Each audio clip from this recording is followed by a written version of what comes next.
Мы рады приветствовать вас на канале Якутия-24. Это проект «Испытано на себе». И сегодня у нас будет речь идти об охране общественного порядка.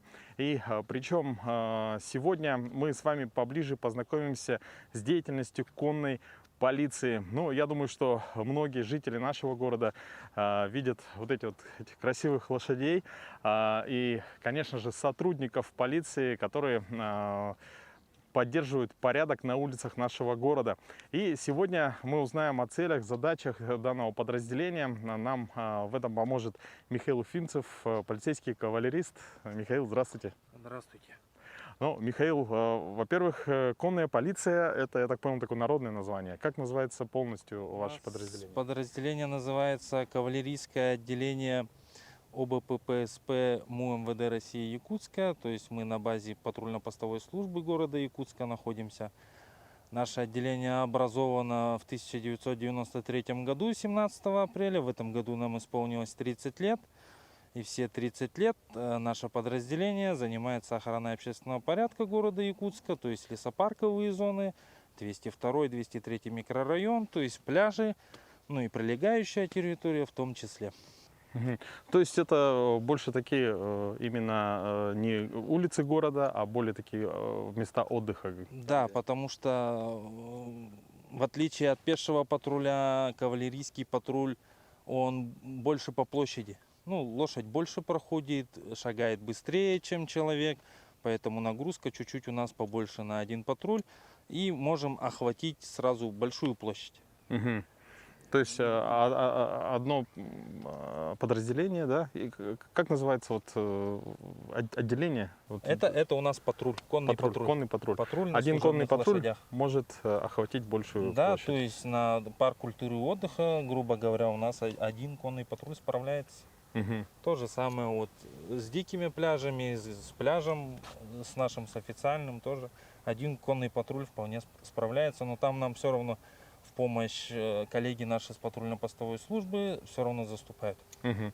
А в целом, как реагируют горожане, когда видят патруль и вообще, когда, ну, есть ли разница, например, первая реакция какая? Реакция, потому что так как мы относимся к патрульно-постовой службе, то мы также и несем в пешем порядке службу, когда это потребуется, да?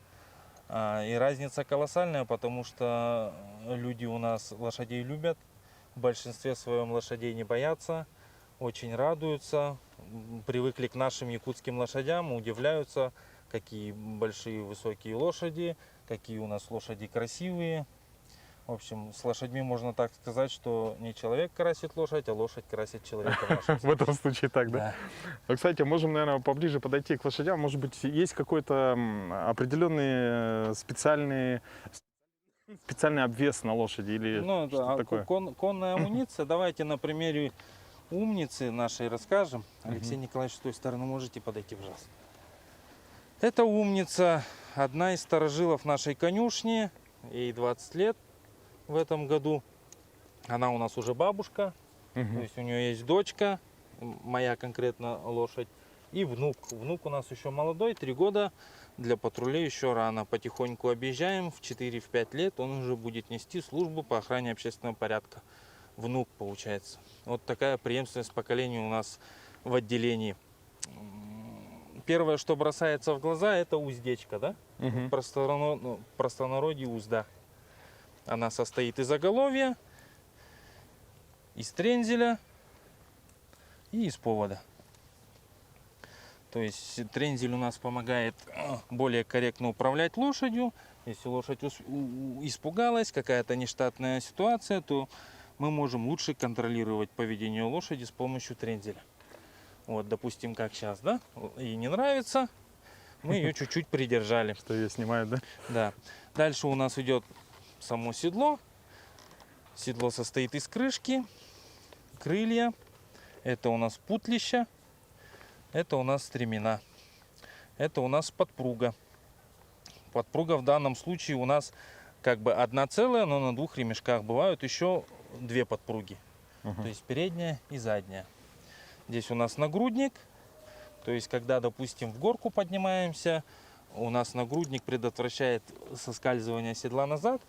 Также здесь обычно крепится мартингал за колечко, то есть от узды, от недоустка, чтобы лошадь, если тоже какая-то нештатная ситуация, голову слишком наверх не задирала. Мы можем на примере, допустим, вот этого коня, РД у нас тоже уже достаточно возрастной конь, трудится. Вот он мартингал, то есть если какая-то нештатная ситуация, лошадь задирает голову наверх, хочет сорваться, мартингал это дело предотвращает. Дальше у нас идет вальтрап. Вальтрап, он больше для красоты у нас. Ну и для того, чтобы сберечь спину лошади. Также под вальтрапом у нас идет потник. То есть весь пот, потому что на улице жарко, лошадь все равно потеет. Потник у нас впитывает пот, не дает натирать спину лошади, бережет ее холку. Ну и в целом, чтобы лошадь у нас была более здорова, да, так у нас положено. Ну, в принципе, по амуниции у нас все. Ну я вот вижу еще подсумки, да, если это... Это штатные нам вальтрапы выделили. Сюда обычно у нас кладется, если мы, допустим, в такой местности, как сейчас, патрулируем, кладем сюда на всякий случай длинную веревку, потому что иногда перерыв лошадям тоже нужен. Покормить, зеленую травку, отдохнуть, грубо говоря, там минут 20, да, все равно. Обед положен всем, как говорится. Ну и всяческая амуниция, допустим, да, там недоуздок можно сюда положить. Как мы у Алексея Николаевича видим, здесь у нас служебная документация, да, планшет служебный для работы с населением, так сказать. Ну так. А в целом срок службы, допустим, вот умница, да, ее зовут, вот эту лошадь, сколько она уже, можно сказать, стоит на службе? Она с рождения в нашей конюшне. То есть она родилась у нас в конюшне, она у нас молодец, маму у нее тоже звали Умница. Ее наш Иван Иванович Дятлов, пенсионер МВД, заездил. То есть он, Иван Иванович, у нас, как у нас кавалерия открылась, так он 27 лет в ней отработал. То есть эту кобылу полностью роды принимал он, заезжал ее он и нес службы до пенсии на ней он. Ну, потом она уже Алексею Николаевичу досталась, так сказать, по наследству. Пока физическая кондиция лошади позволяет нести службу, она будет нести службу. То есть там у нас жеребец был, он проработал у нас до 29 лет.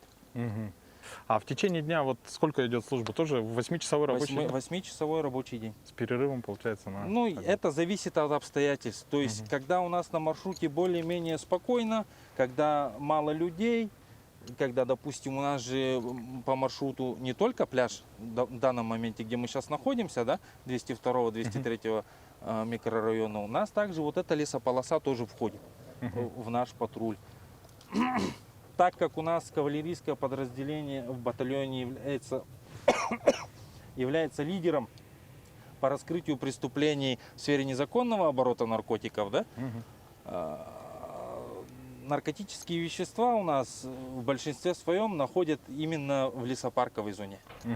То есть, где меньше людей, преступник раскладывает вещества, а кавалерийское подразделение, пользуясь тем, что они крайне мобильны, то есть здесь машина не проедет, а человек пробежит. Ну и как мы сами видели, лошадь у нас тоже здесь проходит. И то есть входим в погоню, замечаем нарушителя, задерживаем, выясняем все обстоятельства. Если человек у нас реально совершил преступление, предварительно, конечно, то задерживаем, ну и дальнейшие все мероприятия согласно закону производятся. В целом, конечно, преимущество, да, вот именно лошадей — это скорость. А вот вы упомянули погоню, вот какая-нибудь есть история про такую вот погоню прямо? Прям таких погонь, такой истории нету, потому что в большинстве своем человек, когда нас видит, лошадь, несмотря на то, что это очень большое животное, оно бесшумно ходит, почти что. То есть даже вот по городу ты идешь, человек, если задумался, а ты сзади на коне едешь, и человек оборачивается, ой, конь, оказывается, рядом идет, да, немножечко пугается. А когда у нас земля мягкая, нету асфальта, конь практически бесшумно ходит. То есть подойти к человеку, если он на тебя не смотрит, можно крайне близко. И когда он уже увидел, что вы, если человек, конечно, совершил какое-то преступление, первое это что? Убежать. Но там, грубо говоря, несколько метров, мы его догнали за несколько секунд, человек уже понимает, что деваться некуда, бежать некуда, и в большинстве своем они все сами останавливаются, да? Мгм. Там уже останавливаешь человека, представляешься, ну и проводишь, так сказать, следующие действия, да? То есть Связанные эффект с тем или иным неожиданности правонарушением. плюс преимущество в мобильности, в скорости. Как крайне мобильно, да. Мгм. Друзья, ну что, сейчас, прежде чем продолжить нашу программу, хотелось бы прерваться на небольшое интервью. Дело в том, что перед тем, как мы приехали на съемки, мы узнали очень одну интересную историю, что сотрудник данного подразделения, данного отделения спас женщине жизнь, то есть на воде. Вот, давайте послушаем, как это было из первых уст. Испытано на себе.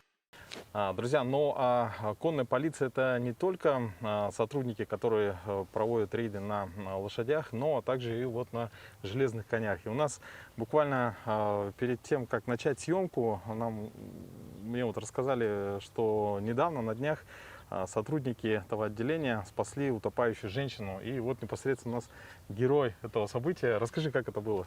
Ну, во время несения службы на маршруте патрулирования заметили женщину, которая тонула, вызывавшая помощь. Но мы совместно с моим напарником спасли данную женщину и вывезли на берег, так сказать. Вы так просто это говорите? Ну, то есть, наша работа такая же. А в целом, вообще, как она кричала или что? Что было? Кричала, вызывала помощь, получается. Но я так как плаваю, сразу в воду прыгнул. Далеко была от берега? Ну, далеко, ага. Далеко, да. То есть она заплыла, не рассчитала Да. силы? Пьяное состояние опьянения было, О. получается. Ну, в целом, это вообще как бы такая больной вопрос, да, то есть очень много людей в состоянии алкогольного опьянения Мгм. выходят на пляжи. Часто. И в целом, вот работа вашего подразделения, она связана в том числе и с профилактикой таких правонарушений. Мгм. Каждый день выходим на маршрут патрулирования совместно с конными патрулями. Мы как автопатруль, развозку лошадей делаем, вывозку лошадей и доставляем в территориальный отдел полиции данных задержанных граждан. Ага, то есть сотрудники, которые проводят рейд на лошадях, вы как бы их группа Мгм. поддержки? Ага, группа поддержки. Ну, вам большое спасибо, Мгм. благодарность, спасибо. Испытано на себе. Друзья, ну а сейчас у меня есть уникальная возможность пройти верхом на умнице. Действительно очень высокая лошадь. А какая порода лошади? Она у нас еще спортом занималась в свое время. А, Она у нас конкуром занималась. Это помесь ахалтыкина с чистокровной верховой породой.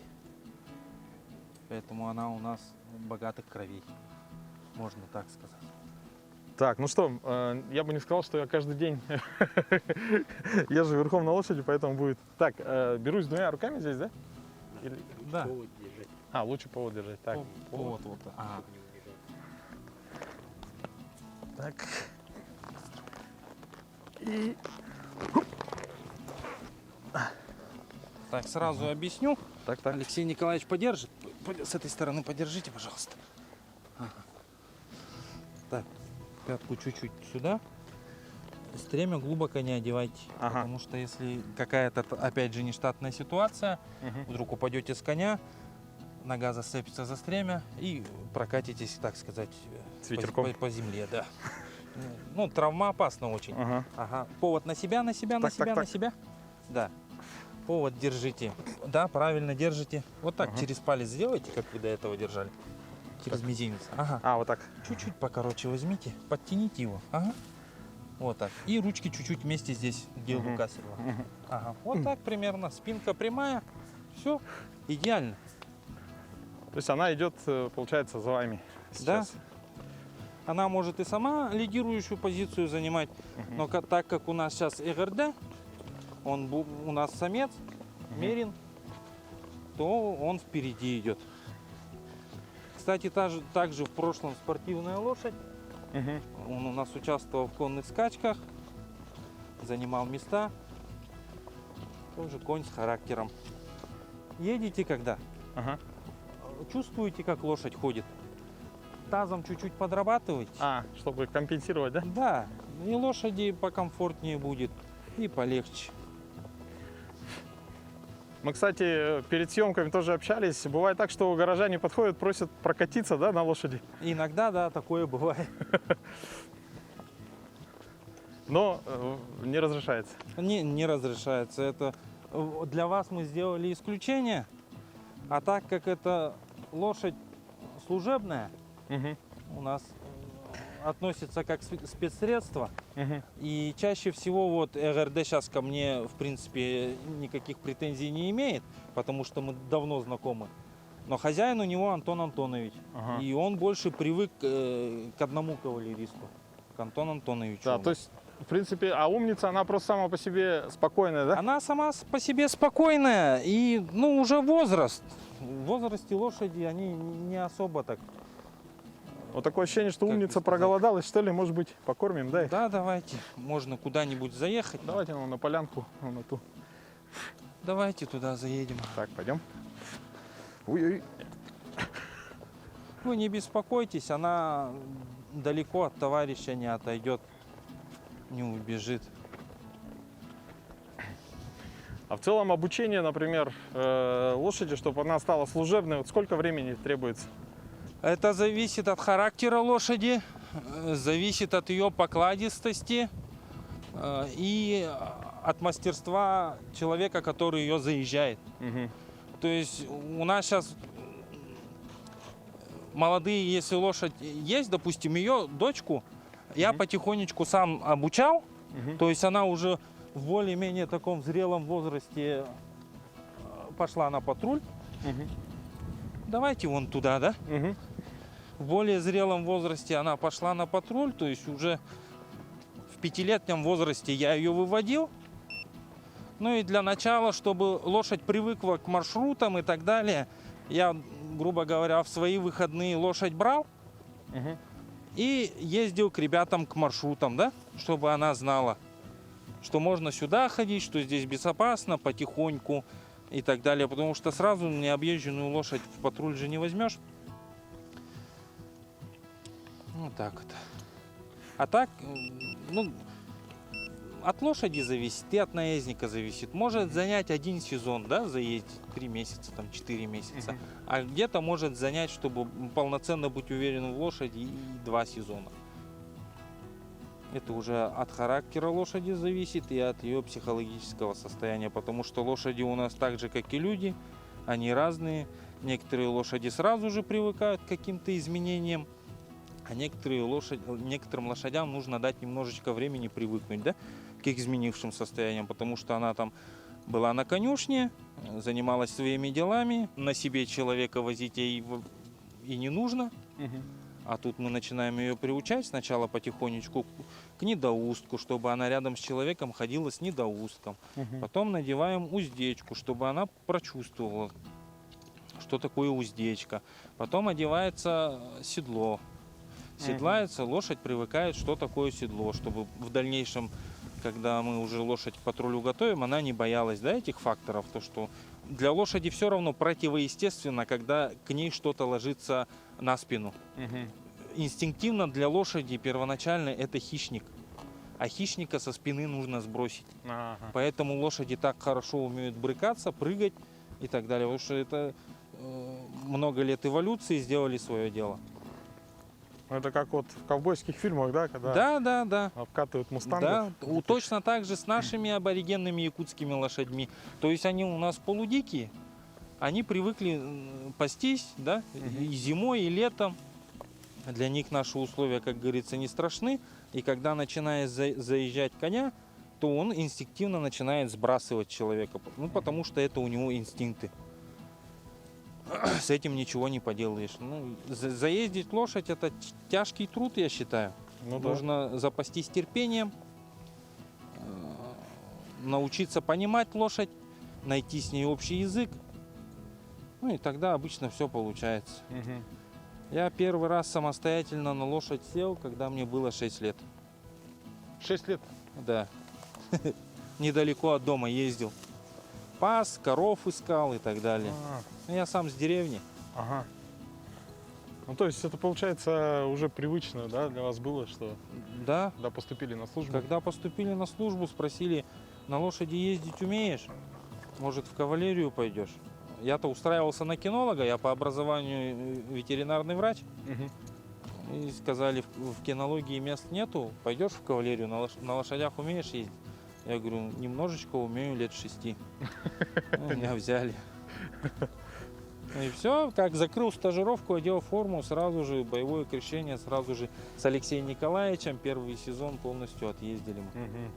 Да, и когда трогаетесь, чуть-чуть пяточкой давайте, чтобы лошадь понимала, что вы хотите вперед пройти. Ага. Да, повод на себя не бойтесь. На себя и Да, и пяточкой дайте. Вот, все. чуть-чуть. Все, кушай. Получается, сотрудник и лошадь, они неразрывны, да? То есть Да, они это как- вместе несут службу. Да, как два напарника. То есть ты в патруль выходишь на лошади, желательно быть уверенным в своей лошади. Мгм. То есть ты должен знать ее характер, чего она хочет в конкретный момент, да, чего она может бояться, да. Есть такие лошади, допустим, которые вот ты едешь к месту патрулирования, а навстречу тебе КАМАЗ. Мгм. И этот конь боится КАМАЗов. И тебе главное вовремя принять какие-то меры, Мгм. лошадь успокоить. И вот я свою кобылу, допустим, достаточно долго так приучал. В этом году она у меня уже более-менее перестала прыгать в сторону и так далее от такой техники. Мгм. Уже стоит, уже терпит. Но Мгм. это все приходит со временем. А так людей они не боятся, они человекоориентированные лошади. То есть не легаются ничего. А вот, кстати, бывает, что шоры, да, ставят? Или это нет необходимости в этом? Шоры ставят, если лошадь часто отвлекается на какие-то сторонние факторы. Допустим, если ты едешь в патруле, Мгм. тебе нужно ехать вперед и смотреть, что вперед, да? А там, допустим, какие-то сторонние факторы, и лошадь на них чрезмерно обращает внимание, они ее могут напугать и так далее. Тогда ставят шоры, чтобы лошадь вот на вот эти моменты зрительные не отвлекалась. Там резкие какие-то движения, возможно, там воздушные шарики, и еще какие-то такие нестандартные вещи, которые для лошади непривычны, Мгм. чтобы они не отвлекали ее. Что, друзья, очень интересная информация, и на этом еще мы не заканчиваем. Впереди у нас, конечно, нам необходимо посмотреть данных красавцев в работе. И оставайтесь с нами, это проект «Испытано на себе». Испытано на себе.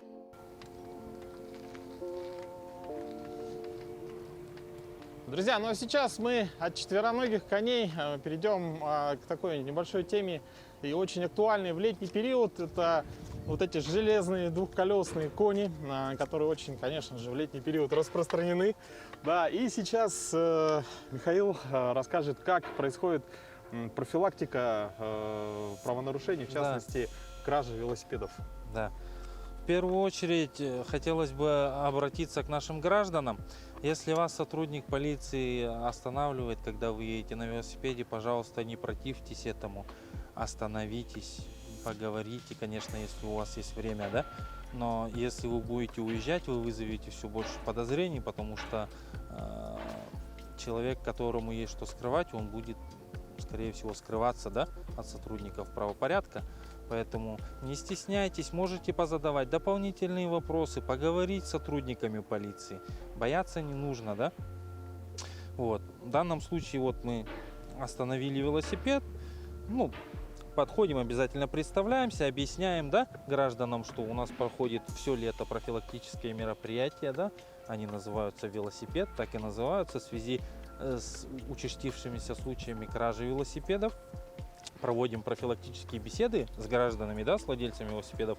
Также записываем данные граждан, также записываем данные самих велосипедов. Вот. В первую очередь проверка как проходит. Сначала данные гражданина, номер телефона обязательно берем для обратной связи, если возникнут какие-то дополнительные вопросы. Бывает то, что люди покупают с рук, а он к сожалению, бывает краденый этот велосипед, да, и чтобы вот установить все вот эти вот мероприятия, чтобы вас не сочли как соучастником данного преступления, да, берут ваш номер телефона, чтобы какие-то, возможно, вопросы и так далее уточнить, да. Где приобрели, когда приобрели, это все тоже записываем, да. Есть у нас единая база данных велосипедов по городу Якутску, да, туда записываются все велосипеды. То есть то, что сотрудники полиции проверили, они вас отфотографировали, вы, пожалуйста, не бойтесь, не стесняйтесь. Эти фотографии только для служебного пользования, да. Вас никто, лицо фотографировать не будет, фотографируют в основном велосипед, да. Дальше мы записываем марку велосипеда, да, цвет велосипеда, особые приметы, допустим, если у нас вот красные вставки есть, мы это обязательно все учитываем, да. В данном случае данный велосипед может у нас вызвать подозрение, так как при себе не имеется тросового устройства, да, на данном велосипеде.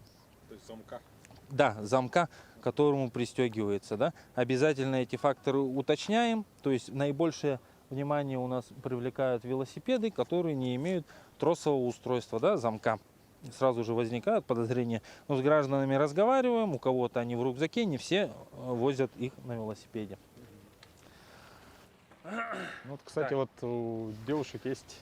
Да, вот девушки замки. сразу же подозрения у нас не вызвали, у девушек есть замки на рамах.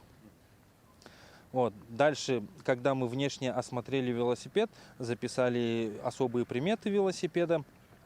У каждом велосипеде, Руслан, ты, наверное, поможешь мне, задний тормоз нужно зажать и поставить на дыбы велосипед. Ага, и еще назад, назад, назад, ага. Вот, посмотрите. Практически на каждом велосипеде, неважно какого производства, здесь есть номер рамы. Он идет индивидуальный, как имей на вашем телефоне. Эти данные мы тоже обязательно записываем. Иногда на некоторых очень дешевых велосипедах их не бывает. Поэтому мы записываем просто внешне, как велосипед выглядит. Если фирма, допустим, неизвестная, бывает такое, что номер рамы производитель не пишет. Записываем это все, фотографируем, проводим профилактическую беседу. Можете поставить. Хотелось бы сказать гражданам то, что даже если вы на 5 минут заходите в магазин, купить там водички и так далее, никогда не оставляйте велосипед не пристегнутым. Даже 2 минуты человек может мимо проходить, да, не нужно давать шансов преступнику, да, не нужно его поощрять этим самым, то, что вы оставили свой велосипед не пристегнутым. Даже если вы на 5 минут заходите в магазин, не поленитесь, пожалуйста, пристегните к чему-то, посмотрите, осмотрите местность. Возможно, где-то видеокамеры наблюдения у нас имеются. Старайтесь поставить в то место, где примерно охватывает камера видеонаблюдения. Не дай бог что. Самое простое у нас это трос на замке, но я бы рекомендовал использовать цепи. То есть обычные цепи в хозяйственных магазинах у нас продаются. Я недавно проверял гражданина, он сделал очень хорошо, проявил, так сказать, смекалку. Он взял эту цепь, они бывают подороже, продаются в оплетке. Если хотите сэкономить, возьмите цепь, вот как я у гражданина видел, и старую велосипедную камеру. И просто проденьте цепь в велосипедную камеру, изолентой или скотчем замотайте, чтобы на раме вам комфортно ее возить, чтобы она раму вам не царапала. И все. Цепь, как бы с цепи велосипед угнать крайне тяжелее, потому что, ну и на замки, пожалуйста, тоже. Лучше взять подороже замок, понадежнее, чтобы у преступников это заняло как можно больше времени, потому что они же тоже смотрят. Чем слабее защита, тем больше соблазн. То есть, если они видят, что велосипед пристегнут на цепи с хорошим замком, скорее всего, даже трогать этот велосипед не будут. Будут смотреть те велосипеды, у которых тонкие тросы. Тонкие тросы можно использовать как дополнительный трос, чтобы у вас не увели колеса или сиденья, да, пристегнуть тонким тросом. А сам велосипед нужно пристегивать понадежнее. В ночное время, когда вы уже уходите, допустим, домой, велосипед в идеале, конечно, завести на свою частную собственность. Да? У кого-то это квартира, у кого-то частный дом, во двор, в гараж. Абсолютно. Желательно, конечно, в подъезде. Если в подъезде есть консьерж, это еще лучше. Но если вы завели велосипед в подъезд, это не значит, что его не нужно пристегивать. Даже если вы завели его в подъезд, его обязательно нужно максимально надежно пристегнуть, да, к чему-нибудь, к тем же трубам отопления. Да. Вот так вот. В принципе, Ну и, всё. конечно, нужно знать свой серийный номер рамы. Да. Ну, то есть Номер рамы обязательно для себя сфотографируйте. Если вы покупаете велосипед новым, вы обязательно сохраните документы. Потом, если не дай бог что случится, обращайтесь в полицию, говорите номер рамы. Сотрудники полиции, чтобы не тратить лишнее время, запрашивают фотографии с базы. И сразу же это все оперативно отправляется по патрулям. Объявляется у нас кража, и патрули в срочном порядке ищем велосипеды. Часто бывает так, что по горячим следам кражу велосипедов раскрывают. Но не всегда.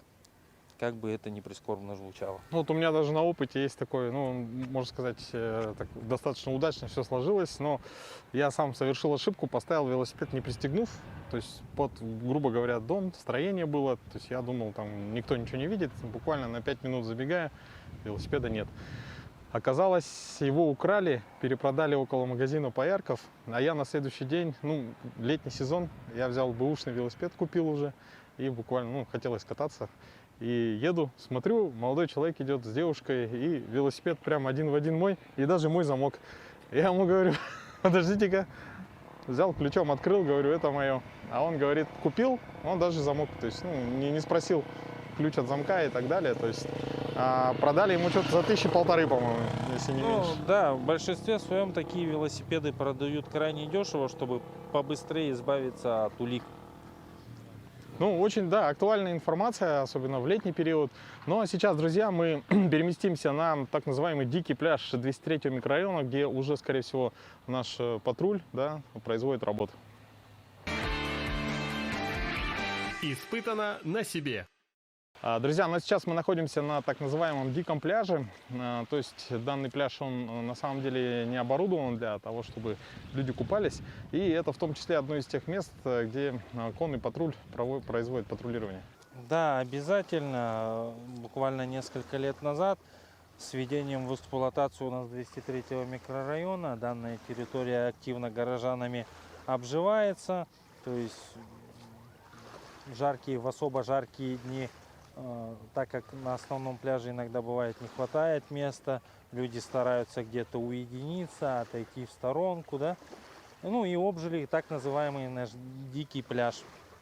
Хотелось бы нашим гражданам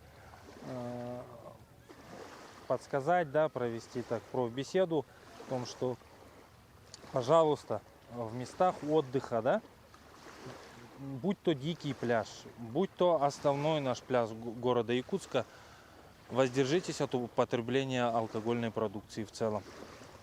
Для этого по ряду причин. Во-первых, употребление спиртных напитков, алкоголя в общественном месте запрещено.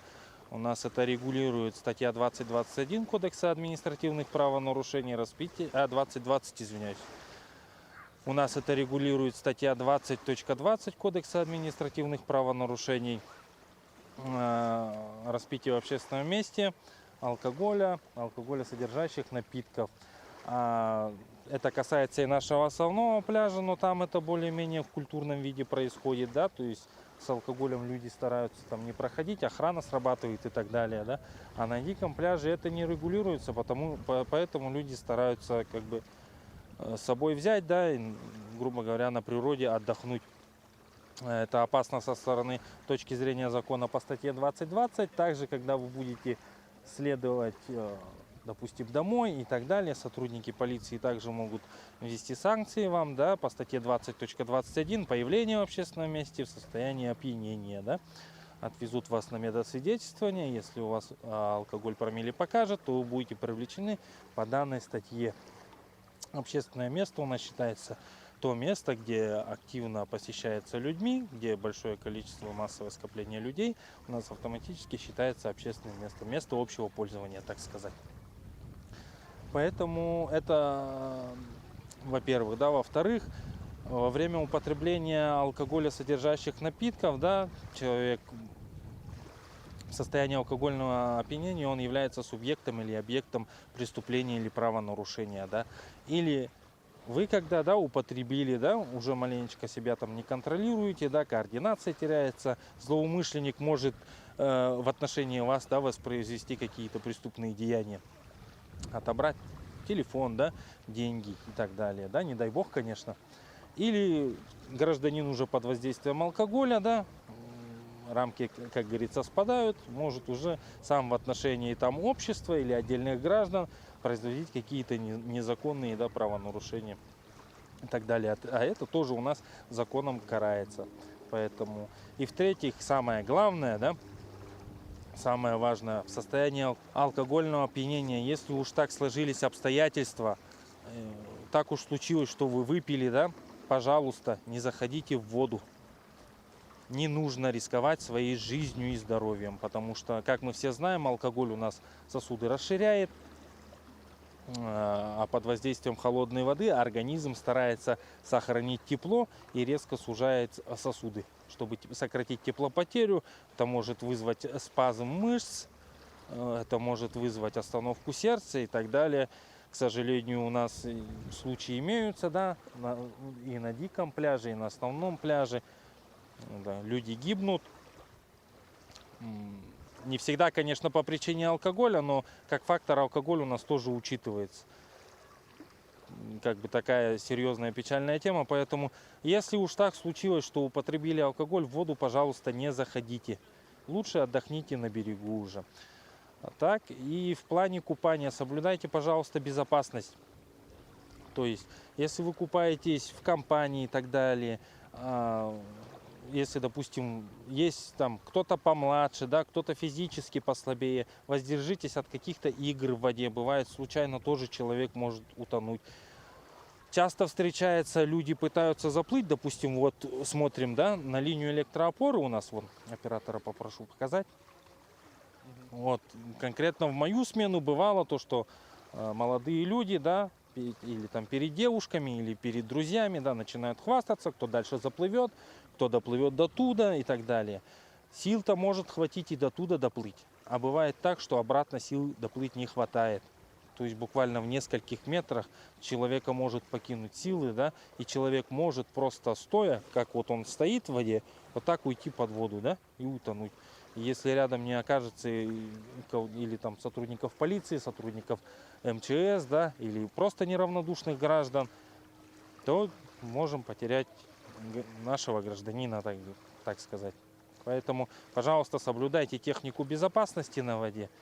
Если купаетесь, то надо купаться аккуратно, далеко не заплывать, использовать спасательные жилеты по возможности, да, или какую-то амуницию спасательную. Следите, пожалуйста, за детьми, да, кто семьями отдыхает и так далее, чтобы дети далеко не заплывали. Прям контролируйте. Если уж плаваете где-то на глубине, то со взрослыми. Ну и, как известно, очень сложно определить тонущего человека, да, то есть человек, когда тонет, у него нет сил, только ему хватает сил, чтобы схватить воздух, а буквально позвать на помощь он как бы не может. Вот. Ну, действительно, это правила, которые написаны большим количеством жертв. Все это достаточно серьезно. Я думаю, если наш сегодняшний выпуск предотвратит хотя бы одно такое ЧП, то я думаю, что мы сегодня вам все это рассказали не зря. Ну, а когда вы увидите конный патруль на улицах нашего города, я думаю, что это вам должен подарить только улыбку. Но спасибо большое Михаилу. Большое спасибо. Друзья, это был проект «Испытано на себе» на канале Якутия 24. И до новых встреч в эфире. До свидания.